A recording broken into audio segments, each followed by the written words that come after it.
Students, now we are going to start exercise 5.7.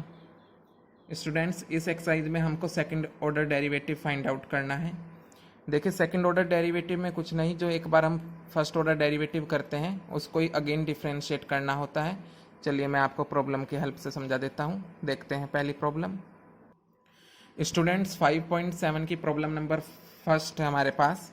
X square plus 3x plus 2। हमको इसमें second order derivative find out करना है। चलिए देखते हैं, ध्यान से समझना आप लोग, इम्पोर्टेंट एक्सरसाइज है। लेट करते हैं y equal x square plus 3x plus 2। हमने लेट कर लिया y equal x square plus 3x plus 2। अब आप यहाँ पर लिख सकते हैं on differentiating both sides with respect to x we get. हम बोथ साइड डिफ्रेंशिएट कर रहे हैं, dy by d x and dy by d x square plus 3x plus 2। Okay students, देखिए इस तरीके के डिफ्रेंशिएशन हमने शुरुआत में ही किए थे चैप्टर के, ध्यान से समझेंगे आप लोग। यहाँ पर हमें करना है, प्लस में है x square plus 3x plus 2, so we have to differentiate x square and 3x and 2। जरा ध्यान से देखना स्टूडेंट्स, एक्स स्क्वायर का डिफ्रेंशिएशन क्या होगा? X raise to the power n के फॉर्मूले के अकॉर्डिंग एक्स स्क्वायर का डिफ्रेंशिएशन क्या होगा? 2x। क्लियर है? ओके। प्लस 3x का डिफ्रेंशिएशन क्या होगा? 3। प्लस 2 का डिफ्रेंशिएशन क्या होगा? Students be careful about it, 2 constant है और किसी भी कांस्टेंट का डिफ्रेंशिएशन 0 होता है। तो यहाँ पर dy बाई डी एक्स आता है हमारे पास 2x प्लस 3।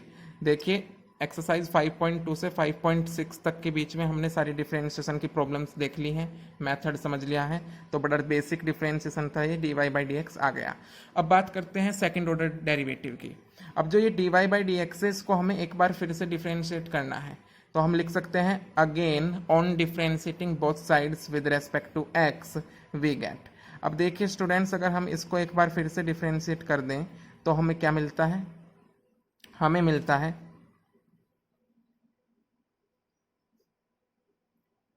ये, दोबारा से डिफरेंशिएशन करने के बाद बोथ साइड्स।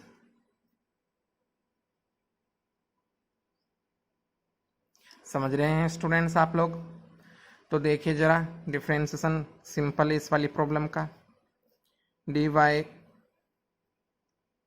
ये हो जाएगा 2x का डिफरेंशिएशन होगा 2 और 3 है कांस्टेंट, इसका डिफरेंशिएशन होगा 0। Therefore the final answer of this problem is 2। यही इसका सॉल्यूशन है। क्लियर है स्टूडेंट्स?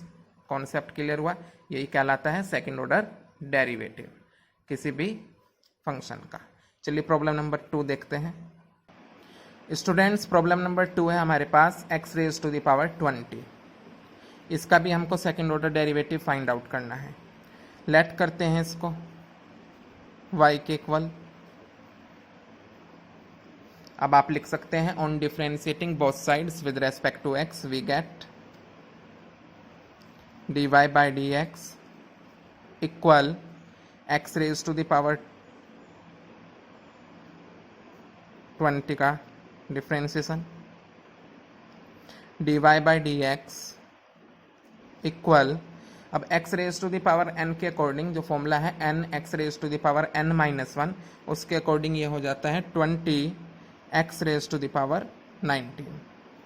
रीजन देना चाहे दे दें। D by d x x raise to the power n equal n x raise to the power n minus 1।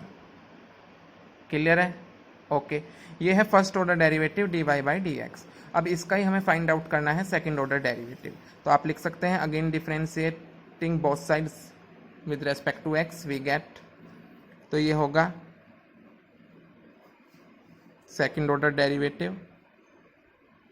20 है constant, अलग ले लेंगे और डिफरेंशिएशन कर देंगे x raise to the power 19 का।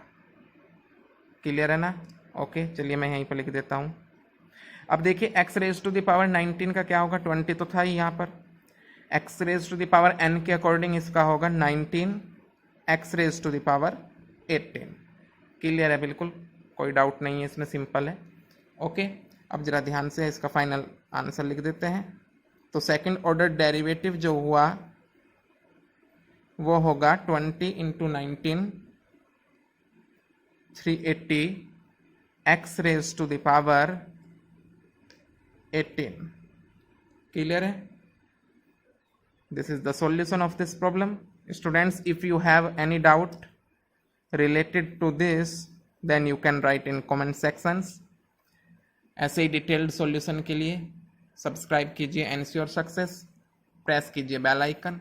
ओके स्टूडेंट्स, मिलते हैं नेक्स्ट वीडियो में नए सॉल्यूशंस के साथ। Thank you.